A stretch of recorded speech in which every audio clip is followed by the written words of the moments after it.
Bienvenidos a Encuentros de Diseño, el podcast del Observatorio en Diseño y Creación de la Universidad Jorge Tadeo Lozano, conducido por Johanna Zárate y patrocinado por la Facultad de Artes y Diseño. En esta edición especial vamos a escuchar la lectura casera de los libros del Informe Final de la Comisión de la Verdad, un ejercicio de divulgación social de contenido. Cada episodio contiene un capítulo que será de su interés y podrá escucharlo en orden aleatorio.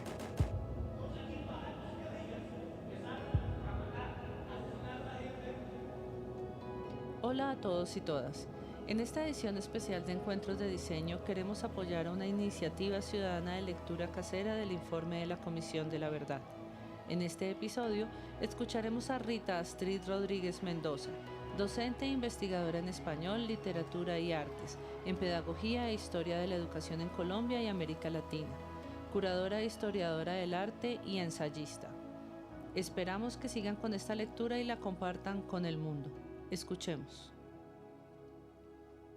Hay futuro si hay verdad. Informe final, Comisión para el Esclarecimiento de la Verdad, la Convivencia y la No Repetición. No matarás, relato histórico del conflicto armado. No matarás, el primer mandamiento de la democracia colombiana. De la paz política a la guerra insurgente, 1958-1978. 8. Pacificación sin paz. Hay futuro si hay verdad.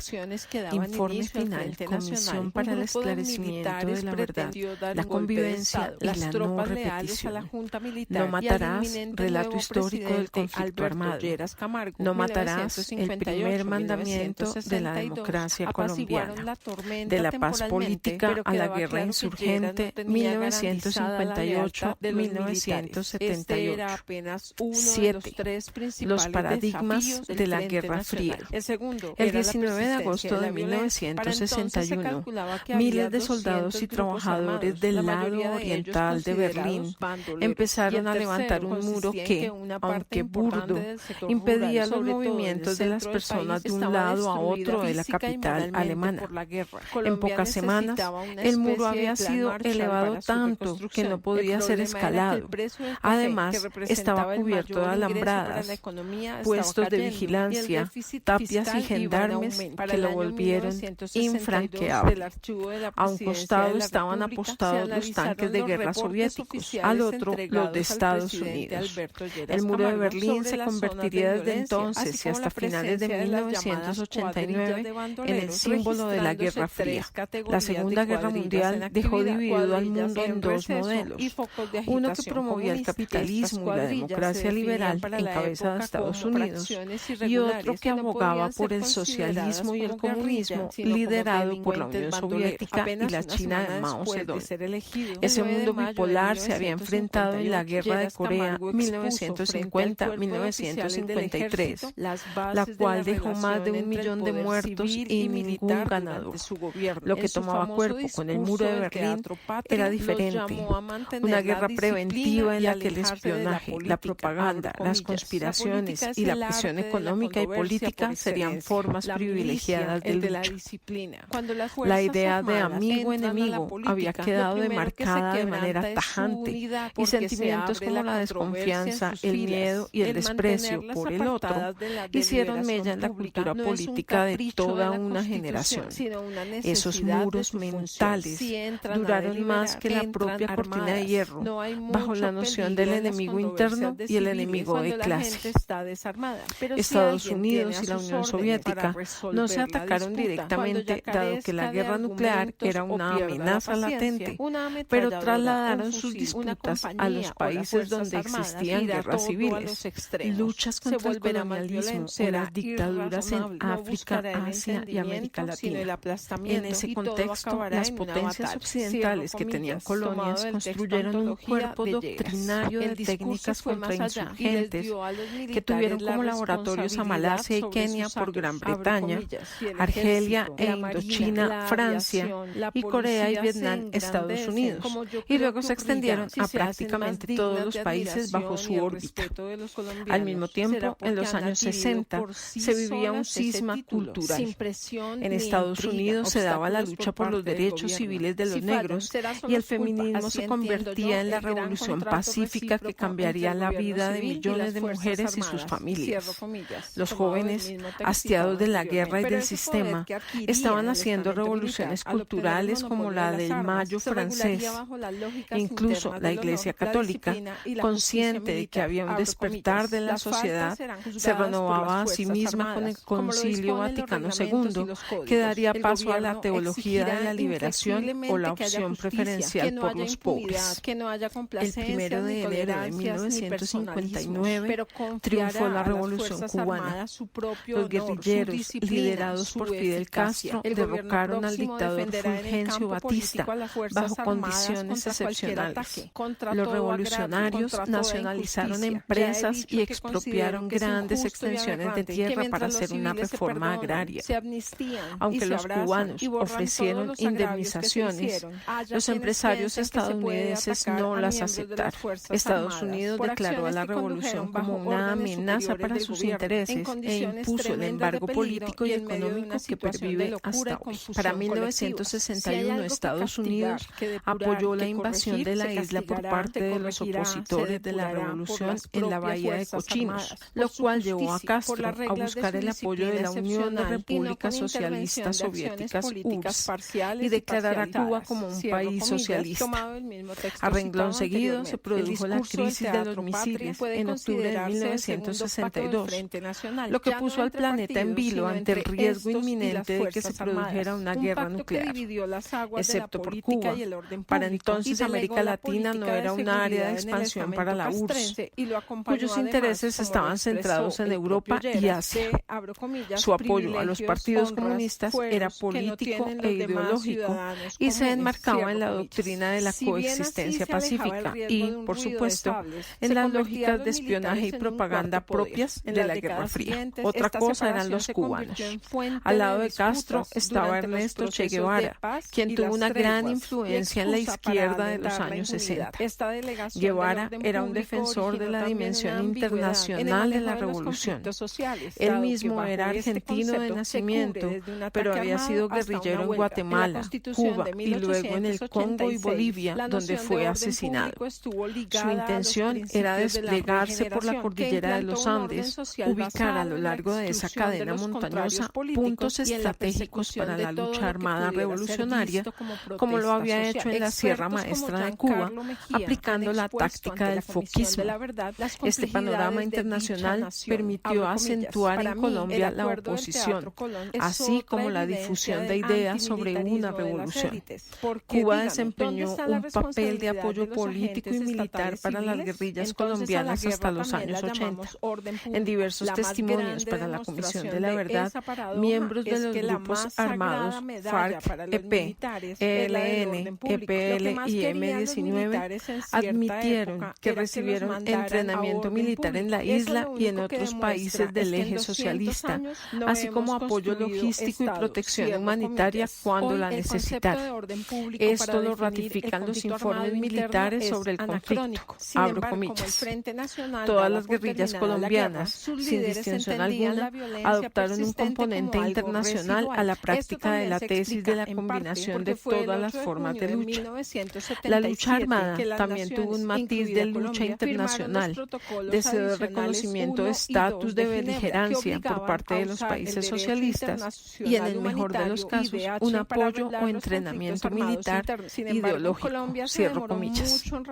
Esta influencia, que no se puede negar, no significa que la guerra insurgente en Colombia haya sido exportada. Las condiciones sociales y políticas del país y las decisiones que tomaron los principales actores implicados desencadenaron una guerra que escaló a lo largo de varias décadas. En 1966, según Estados Unidos, abro comillas, los países comunistas y o aliados apoyan a los insurgentes en diversos niveles al proporcionar una ideología, una doctrina de operaciones, generalmente asistencia financiera y cuadros nativos entrenados en la Unión Soviética Soviética, Vietnam del Norte o más recientemente China y Cuba. Se pueden proporcionar refugios seguros a las fuerzas insurgentes, cierro comillas. Tomado del Manual del Ejército de Estados Unidos, Directrices de Contrainsurgencia para Comandantes de Área de la Oficina de Investigación del Departamento del Ejército y de Operaciones Especiales. Los gobiernos de la región estaban alineados con la política de seguridad y defensa estadounidense, la cual había transformado la doctrina prusiana-chilena de defensa nacional en una guerra contrainsurgente que, como señala Gonzalo Bermúdez, abro comillas, equivalía a una unificación ideológica abstracta del enemigo. El comunismo personificaba a todas aquellas fuerzas que parecían atentar contra el orden establecido, la seguridad hemisférica y la propia seguridad de los Estados Unidos en América Latina, cierro comillas, tomado del libro El Poder Militar en Colombia de Bermúdez.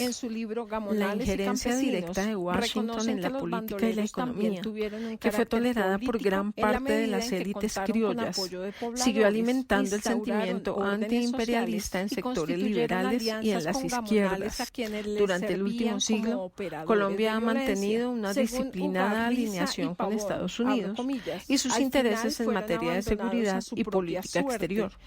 Pero vale la pena aclarar que esta injerencia casi siempre ha sido predominantemente motivada por invitación de los gobiernos colombianos en el marco de las drásticas asimetrías de poder entre ambos países. Esta adhesión fue continuada por el Frente Nacional, especialmente por Alberto Lleras Camargo, 1958-1962, quien mantuvo la postura de pacificar al país. Lectura casera hecha por Rita Street Rodríguez Mendoza. Sociohistóricos, ha podido establecer que personajes como los bandoleros se arraigaron en los relatos como sinónimos de asesinos, antisociales y opositores del orden político y económico, por lo que debían ser abatidos. Fueron liberales, conservadores y comunistas. Algunos hicieron parte de las primeras guerrillas y otros pertenecieron a los liberales limpios, que tenían relación directa con los directorios locales del Partido Liberal y con las Fuerzas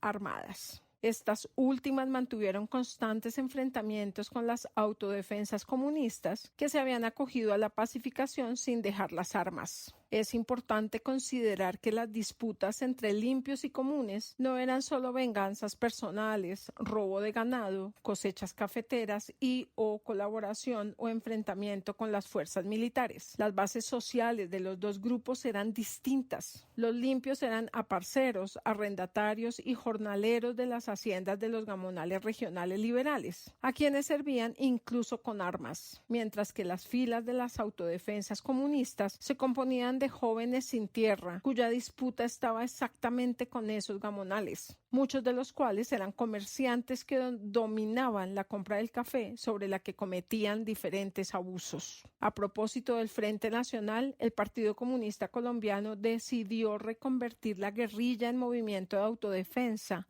e impulsó su ubicación en algunas zonas de colonización. El personal militar fue licenciado con la condición de que sería llamado nuevamente a filas si la situación lo requería. Los grados militares y los nombres ficticios fueron abolidos y a los combatientes que desearan quedarse en el área de Marquetalia les fueron entregadas tierras. Las armas quedaban en posesión del partido. En 1958 se hicieron 2 reuniones entre los líderes comunistas y el gobierno nacional en el sur del Tolima. En la primera, los comunistas plantearon ampliar el pacto del Frente Nacional con 12 puntos, entre los que se exigían el levantamiento del estado de sitio, la restitución de tierras y el fin de la violencia que mantenían los limpios contra las colonias agrarias. En la segunda, se decidió que los acuerdos quedaban supeditados a las acciones que asumieran los limpios. Los comunistas creían que los directorios nacionales y departamentales del Partido Liberal podían frenarlos si es que tenían la voluntad política de hacerlo.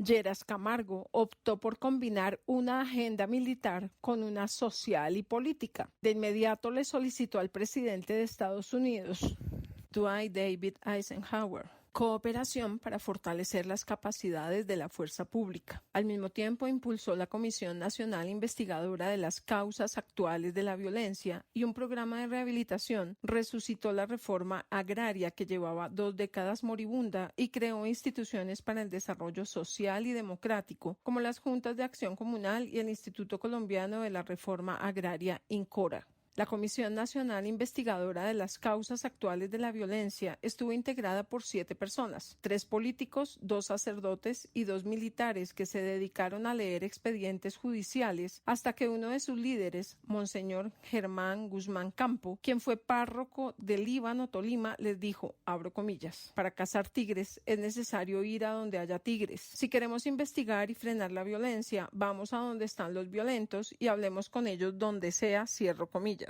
Tomado del texto, reflexión crítica sobre el libro La violencia en Colombia de Guzmán. Así, esta comisión de 1958 dejó los escritorios y durante 9 meses fue a las veredas. Se entrevistó con cientos de víctimas y sobre todo con los denominados bandoleros. Cuando llegó hasta Marquetalia, uno de los lugares más controversiales para la época, se encontró algo fuera de lo común, un refugio que, abro comillas, albergaba a gente de todas las tendencias políticas, aunque deben someterse a un comunismo protector, paternalista, que los obliga a asistir todos los lunes a la conferencia del comisario político encargado de la labor de adoctrinamiento, cierro comillas. Tomado del libro La paz olvidada de Carl y Sanin Paz.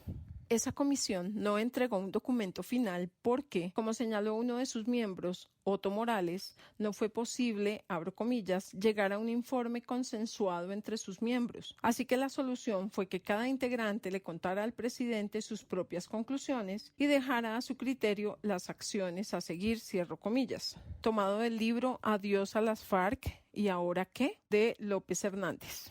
Sin embargo, promovió 52 pactos locales de paz y convivencia, cuyo papel para aplacar el enfrentamiento entre liberales y conservadores fue muy relevante. La principal conclusión de los comisionados fue que la violencia tenía un origen social, en la pobreza, el abandono y la desigualdad, lo cual hacía propensos a los colombianos a matarse entre sí. Una de sus recomendaciones fue reconstruir el país que había quedado devastado por la guerra. El siguiente mapa permite visibilizar las zonas del territorio nacional donde se presentó un mayor índice de casos de acción bélica para el periodo 1958-1977. Son representativos los territorios que se mantuvieron en estado de sitio. En el texto aparece el mapa 3, acciones bélicas 1958-1977. En septiembre de 1958 también comenzó a funcionar la Comisión Especial de Rehabilitación como un gabinete ministerial para asuntos de violencia que enfatizó en la construcción de escuelas y vías de penetración, atención a desplazados y distribución de baldíos, pero que se extinguió rápidamente por falta de respaldo político y, según consta en actas, por falta de recursos. De hecho, funcionó durante 2 años, entre septiembre de 1958 y diciembre de 1960. Aquí se expresa otra dinámica que persiste en Colombia. Luego de los desarmes y las amnistías, las acciones en los territorios no logran sostenerse en el tiempo ni transforman las condiciones de vida de la gente. Este patrón es dramático en el caso del Frente Nacional, dado que la destrucción y la violencia estaban focalizadas en algunos departamentos donde se había declarado perturbado el orden. Entre estos se destacan Cauca, Tolima, Huila y Valle. Los programas de rehabilitación les dieron empleo a antiguos guerrilleros o bandoleros que se habían acogido al proceso de paz para que no, abro comillas, se sintieran impelidos por una sociedad desconfiada y dura o por la pérdida total de sus bienes a regresar al monte y a las armas, cierro comillas.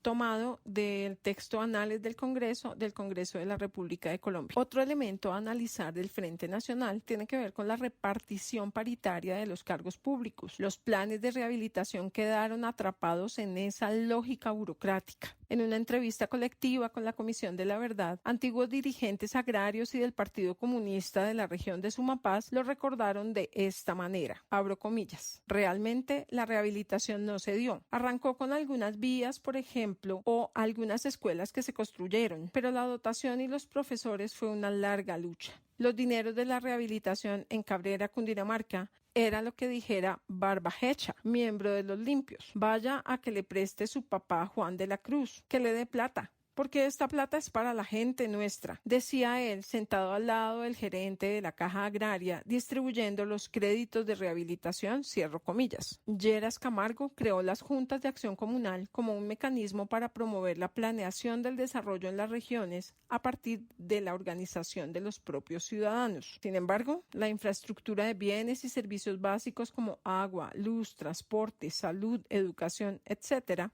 para los sectores rurales y las zonas más pobres, tuvo por lo general un abordaje precario, irresuelto y traumático. Después de los años, el trauma persiste en algunos puntos del territorio ante un despliegue institucional establecido, como señala Andrés Aponte, abro comillas, casi siempre selectivamente, según las redes de poder preexistentes y el tipo de lazos políticos tejidos con sus pobladores, cierro comillas. Tomado del libro Grupos Armados y Construcción de Orden Social en la esquina sur del Tolima, 1948-1916, de Aponte González. Esto implicó la exclusión de quienes no formaban parte de esas redes, como les ocurrió a los comunistas en algunas regiones. La primera misión de cooperación que envió Estados Unidos, conformada por militares y civiles de la CIA, con el acompañamiento de las Secretarías de Estado y Defensa, le recomendó al gobierno colombiano adelantar una reforma agraria. Los expertos insistieron en la necesidad de crear una fuerza de contraguerrilla, un servicio de inteligencia civil y militar que incluyera la guerra psicológica, recuperar la confianza de la población hacia las Fuerzas Armadas, reorganizar y entrenar a la fuerza pública y realizar acciones cívico-militares. Sin embargo, advirtieron que el esfuerzo militar no sería suficiente para pacificar al país. Señalaron la necesidad de fortalecer las instituciones estatales en los territorios y hacer, abro comillas, reformas estructurales de largo plazo que involucraran cambios sociales, económicos y políticos, cierro comillas.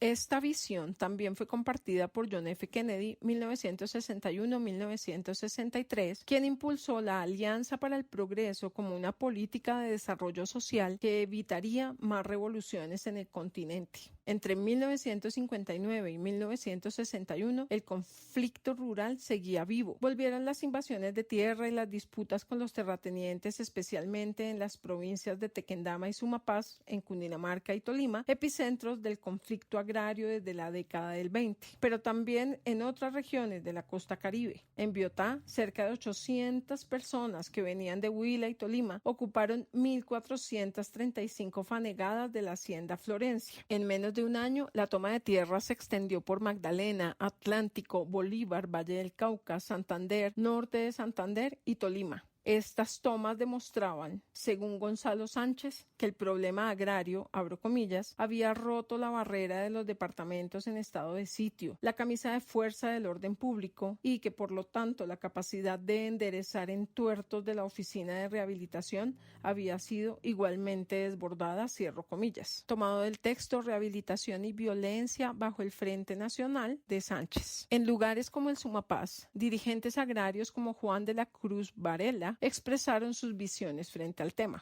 Abro comillas. Los terrenos de nuestra región, que habían sido ganados por los colonos en franca lid jurídica, habían sido reclamados por grandes terratenientes. El movimiento agrario de Sumapaz y oriente del Tolima habían liquidado completamente los latifundios. Entonces los terratenientes y caciques, en vista de que el pueblo nunca se había entregado a su servicio, de que había dejado de ser carga electoral, valiéndose del pretexto del anticomunismo y la calumnia de que éramos forajidos y de que se trataba de una república independiente para perseguirnos, cierro comillas. Tomado del texto Surcando Amaneceres de Varela Mora y Romero Picón. Otro ejemplo fue lo ocurrido en el Valle del Cauca, donde el impulso que le dio el gobierno a la agroindustria de la caña creció alrededor de 200% entre 1960 y 1980, pasando de 61.600 hectáreas a 133.187. Y la madera derivó en la pérdida de derechos de propiedad para las comunidades negras y campesinas. Si bien los incentivos dados desde el Estado crearon una de las industrias más importantes del país, para los campesinos este proceso significó una pérdida de su condición de propietarios de pequeñas y medianas fincas para convertirse en jornaleros. En ese contexto y ante el temor de una revolución como la cubana, se aprobó la Ley 135 de 1961 de reforma agraria. El ponente de la reforma en el Congreso fue Carlos Lleras Restrepo, quien argumentó que Colombia debía pasar de ser un país de peones a ser uno de propietarios. Para entonces, el 55% de las unidades agrarias tenían menos de 5 hectáreas y constituían apenas el 4,18% de la tierra productiva, mientras que los predios de más de 100 hectáreas, que representaban el 4,5% de las propiedades, ocupaban el 64% de la tierra productiva. Además, la diferencia de ingresos de los obreros agrícolas y los pequeños productores, 2.065.000 personas, con relación a los percibidos por grandes empresarios, 150.000 personas, era enorme. En 1953 el ingreso promedio de los primeros era de 377 pesos, mientras el de los segundos era de 2.146 pesos. El objetivo de la reforma era el siguiente,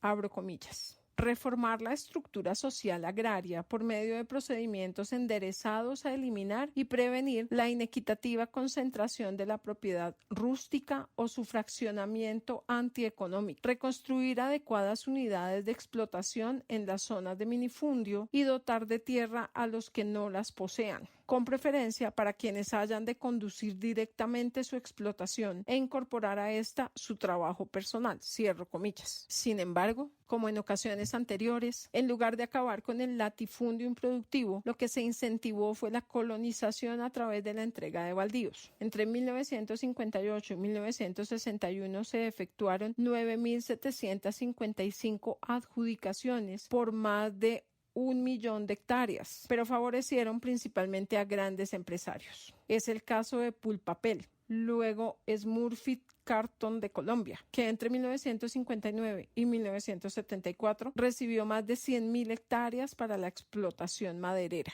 La colonización de territorios que bajo la retórica de los gobiernos eran tierra de nadie, sembró conflictos de larga duración con los pueblos indígenas y las comunidades negras que habitaban en ellos. En la región del Pacífico, por ejemplo, se sustrajo un amplio espacio de reserva forestal para ser entregada como baldíos de la nación. Gran parte de este territorio se deforestó con la explotación de maderas tropicales. Esta colonización se hizo a costa de la destrucción de valiosos ecosistemas, al tiempo que se demostraba, una vez más, la imposibilidad de modificar la estructura de la propiedad rural. Al respecto de tierras y conservación de recursos naturales, un líder social afrodescendiente recordó a la Comisión de la Verdad asuntos de tipo legal que desembocaron en ese momento no solo en procesos de colonización, sino en acciones de organización social. Abro comillas. Los territorios en ese entonces eran de la nación. Nosotros no teníamos nada porque la Ley Segunda de 1959 había declarado baldíos nacionales los territorios en el Pacífico colombiano. Pero ya cuando empezamos a hacer todo el trabajo, empieza la gente a sentir pertenencia por lo que tiene. Si nosotros dejamos que el bosque se lo lleven las empresas, ¿de qué vamos a vivir? Empieza la comunidad, en el caso concreto allá en Punta de Hokkaido, a tener ese sentido de pertenencia. Cierro comillas. Por su parte, los colonos del movimiento agrario comunista que se habían desplazado hacia los llanos del Yarí no obtuvieron títulos en este periodo, a pesar de que algunos de los departamentos de la Orinoquía duplicaron su población. Valga decir que desde aquellos años el Estado se ha propuesto, sin lograrlo, un catastro rural que permita conocer de manera transparente a los propietarios de la tierra.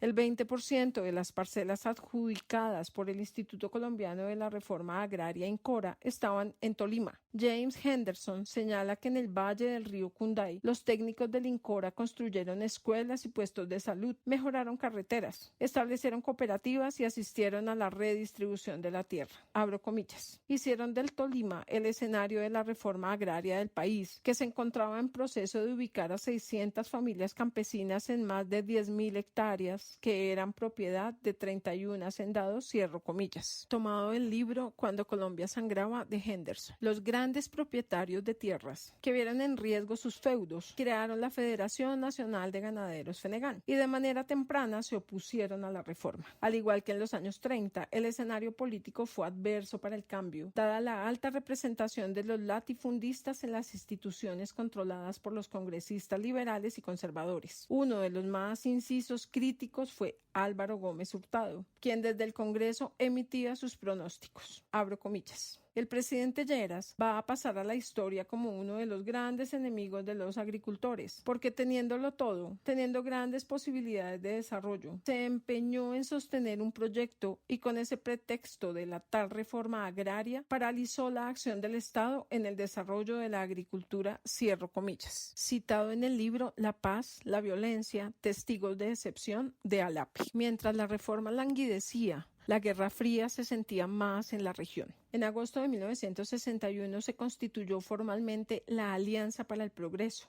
dejando por fuera a Cuba. Como respuesta, Fidel Castro anunció el carácter socialista de la revolución. Colombia, en cabeza de Lleras Camargo, se sumó a la cruzada anticomunista y rompió relaciones con Cuba, acusándola de financiar y armar a las guerrillas colombianas. En febrero de 1962, Estados Unidos envió una segunda misión a Colombia, encabezada por el general William P. Yarborough. Esta misión visitó 4 de las 8 brigadas en el país y su objetivo fue examinar la cantidad y tipo de asistencia requeridos. La misión concluyó que era, abro comillas, necesario formar, apoyar y entrenar fuerzas contrainsurgentes por las falencias del ejército, cierro comillas. Tomado del texto La dimensión internacional del conflicto social y armado en Colombia, de Vega Cantor. A esta misión y al general Yarborough en particular se les atribuye haber dejado sentadas las bases de la doctrina contrainsurgente, conocida en el continente como de seguridad nacional, que se aplicaría en las décadas siguientes con graves consecuencias en materias de derechos humanos. Esta doctrina estableció la noción del enemigo interno como un estigma contra los opositores, bajo el argumento de que tras sus actuaciones estaban los tentáculos del comunismo internacional. Siguiendo esta línea, se establecieron sistemas de propaganda, guerra psicológica, reestructuración de las fuerzas y, lo más riesgoso, el entrenamiento de civiles como apoyo a los militares en la guerra. Colombia pasó de ocupar en 1960 el puesto 51 en la recepción de ayuda militar por parte de Estados Unidos al 9º en el mundo y el 3º en América Latina. Los pilares de este apoyo fueron, primero, la doctrina, cuyo eje era la defensa nacional mediante el combate al enemigo interno. Segundo, el entrenamiento militar, tanto en la Escuela de las Américas como en las bases de Estados Unidos. Tercero, el ajuste de manuales y reglamentos. Y cuarto, el desarrollo de la inteligencia contrainsurgente. Ahora, estas bases doctrinarias habían sido desarrolladas por los británicos en Malasia y los franceses en Argelia e Indochina. En ambos casos, los ejércitos europeos se enfrentaron a revoluciones con gran apoyo popular contra guerrillas irregulares que combinaban armas y política y tenían territorios bajo su control, pero fueron derrotados, tal como le ocurrió a Estados Unidos en Vietnam posteriormente. La esencia de esa doctrina contrainsurgente era sacar el agua al pez o atacar a la población civil para dejar sin bases sociales a las insurgencias. Lectura casera hecha por Rita Astrid Rodríguez Mendoza. Acabamos de escuchar la lectura del informe de la Comisión de la Verdad, una entidad de Estado que busca el esclarecimiento de los patrones y causas explicativas del conflicto armado interno que satisfaga el derecho de las víctimas y de la sociedad a la verdad, promueve el reconocimiento de lo sucedido, la convivencia en los territorios y contribuye a sentar las bases para la no repetición mediante un proceso de participación amplio y plural para la construcción de una paz estable y duradera, con la cual Encuentros de Diseño desde la Universidad Jorge Tadeo Lozano se ha comprometido. Esperamos compartan estos audios y nos ayuden a su divulgación.